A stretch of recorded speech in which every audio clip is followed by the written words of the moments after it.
Hi, my name is Jenny and I'm a freshman. My number is 35 and the topic today is Celeste Headlee, 10 ways to have a better conversation. Alright, I want to see a show of hands. How many of you unfriended someone on Facebook because they said something offensive about politics or religion, children care, food? Laughter. And how many of you know at least one person that you avoid because you just don't want to talk to them? Laughter. You know, it used to be that in order to have a polite conversation, we just had to follow the advice of Henry Higgins in My Fair Lady. Stick to the weather and your health.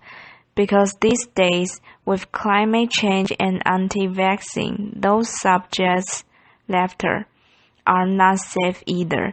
So this world that we live in, this world in which every conversation has the potential to devolve into an argument, where our politicians can't speak to one another and where even the most trivial of issues have someone fighting both passionately for it and against it.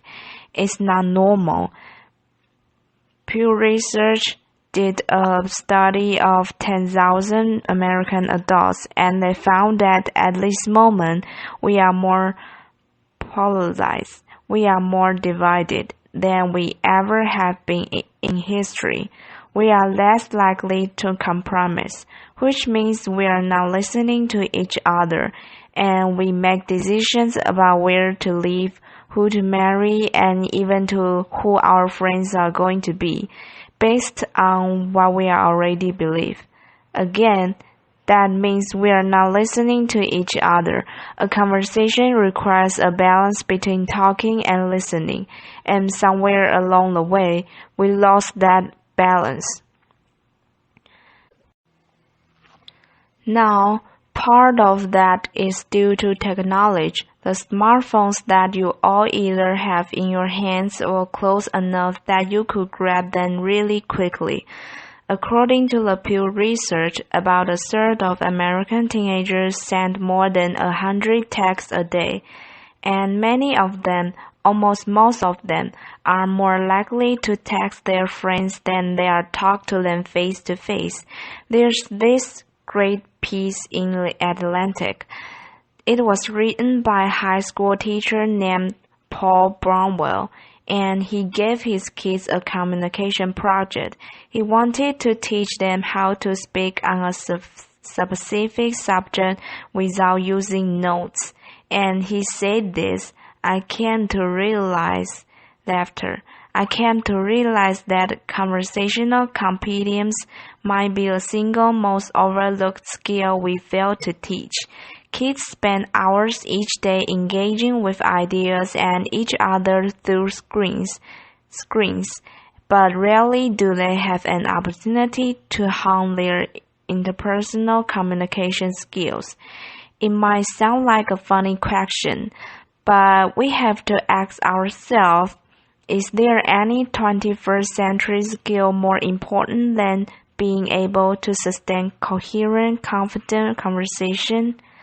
Now I make my living talking to people. Nobel Prize winner, truck drivers, billionaires, kindergarten teachers, heads of state, plumbers. I talk to people that I like. I talk to people that I don't like. I talk to some people that I disagree with deeply on a personal level, but I still have a great conversation with them. So I'd like to spend the next 10 minutes or so teaching you how to talk and how to listen.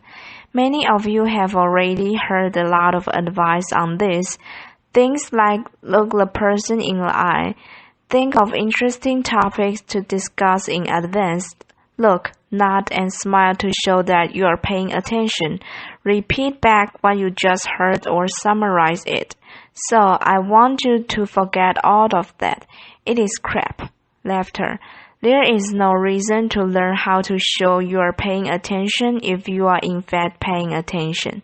Laughter. Applause. Now, I actually use the exact same skills as a professional interviewer that I do in regular life. So I'm going to teach you how to interview people, and that's actually going to help you learn how to be better conversationalist. Learn to have a conversation without wasting your time, without getting bored, and please God, without offending anybody. We've all had really great conversations. We've had them before. We know what it's like. The kind of conversation where you walk away feeling engaged and inspired, or where you feel like you've made a real connection, or you've been perfectly understood. There is no reason why most of your interactions can't be like that. So I have 10 basic rules. I'm going to walk you through all of them, but honestly, if you just choose one of them and master it, you will already enjoy better conversations. Number 1, don't multitask. And I don't mean just set down your cell phone or your tablet or your car keys or whatever is in your hand. I mean be present. Be in that moment. Don't think about your argument that you had with your boss. Don't think about what you're going to have for dinner. If you want to get out of the conversation, get out of the conversation, but don't be half in it and half out of it. Number 2, don't pontificate. If you want to state your opinion without any opportunity for a response or argument or pushback or growth, write a blog. Laughter. Now, there's a really good reason why I don't allow pundits on my show, because they are really boring. If they are conservative, they are going to hate Obama and food stamps and abortion. If they are liberal, they are going to hate big banks and oil corporations and Dick Cheney. Totally predictable. And you don't want to be like that. You need to enter every conversation assuming that you have something to learn. The fan therapist M. Scott Peck said that true listening requires a setting aside of oneself, and sometimes that means setting aside your personal opinion. He said that sensing the acceptance, the speaker will become less and less vulnerable and more likely to open up the inner recesses of his or her mind to the listener. Again, assume that you have something to learn. PO9. Everyone you will ever meet knows someone. Everyone you will ever meet knows something that you don't. I put it this way. Everybody is an expert in something.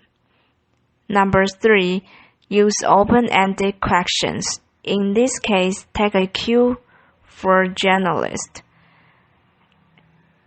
Start your questions with who, what, when, where, why, or how.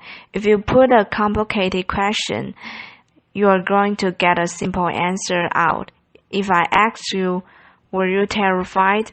You are going to respond to the most powerful word in that sentence, which is terrified. And the answer is yes, I was, or no, I wasn't. Were you angry? Yes, I was very angry. Let them describe it. They are the ones that know. Try asking them things like, what was that like? How did that feel? Because then they might have to stop for a moment and think about it, and you are going to get a much more interesting response. Number 4, go with the flow. That means thoughts will come into your mind and you need to let them out of your mind. We've heard interviews often in which a guest is talking for several minutes and then the host comes back in and asks a question which seems not that it comes out of nowhere or is already being answered. That means the host probably stopped listening 2 minutes ago because he thought of this really clever question, and he was just bound and determined to say that. And we do the exact same thing. We are sitting there having a conversation with someone, And then we remember that time that we met Hugh Jackman in a coffee shop. Laughter. And we stop listening. Stories and ideas are going to come to you. You need to let them come and let them go. Number 5, if you don't know, say that you don't know. Now, people on the radio, especially on NPR, are much more aware that they are going on the record, and so they are more careful about what they claim to be an expert in and what they claim to know for sure. Do that. Err on the side of caution. Talk should not be cheap. Number 6, don't equate your experience with theirs. If they are talking about having lost a family member, don't start talking about the time you lost a family member. If they are talking about the trouble they are having at work, don't tell them about how much you hate your job. It's not the same. It is never the same.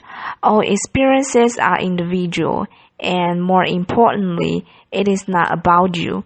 You don't need to take that moment to improve how amazing you are or how much you have suffered. Somebody asked Stephen Hawking once what his IQ was, and he said, "I have no idea. People who brag about their IQs are losers." Laughter. Conversations are not a promotional opportunity. Number 7, try not to repeat yourself. It's condescending and it's really boring. And we tend to do it a lot, especially in work conversations or in conversations with our kids. We have a point to make, so we just keep refreshing it over and over. Don't do that. Number 8, stay out of the weeds. Frankly, people don't care about your years, the names, the dates, all those details that you are struggling to come up with in your mind. They don't care. What they care about is you. They care about what you are like, what you have in common. So forget the details, leave them out. Number 9, this is not the last one, but it is the most important one. Listen, I cannot tell you how many really important people have said that listening is perhaps the number 1 most important skill that you could develop. Buddha said, and I'm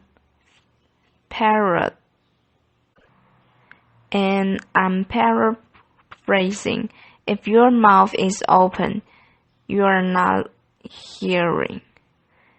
You are not learning. And Calvin Coolidge said, no man ever listened his way out of a job. Laughter. Why do we not listen to each other? Number 1, we'd rather talk. When I'm talking, I'm in control. I don't have to hear anything I'm not interested in. I'm the center of attention. I can bluster my own identity, but there's another reason. We get distracted. The average person talks at about 225 words per minute, but we can listen at up to 500 words per minute. So our minds are filling in those other 275 words. And look, I know it takes effort and energy to actually pay attention to someone. But if you can't do that, you are not in a conversation. You're just two people shouting out barely related sentences in the same place. Laughter. You have to listen to one another. Stephen Covey said it very beautifully. He said, most of us don't listen with the intent to understand. We listen with the intent to reply. One more rule, number 10, and it's this one. Be brief. A good conversation is like a miniskirt, short enough to retain interest, but long enough to cover the subject. My sister. Laughter. Applause. All of this boils down to the same basic concept, and is it this one? Be interested in other people. You know, I grew up with a very famous grandfather, and there was kind of a ritual in my home. People would come over to talk to my grandparents, and after they would leave, my mother would come over to us, and she'd say, "Do you know who that was? She was the runner-up to Miss America. She was the mayor of Sacramento. She won a Pulitzer Prize. He's a Russian ballet dancer," and I kind of grew up assuming everyone has some hidden, amazing thing about them. And honestly, I think it's what makes me a better host.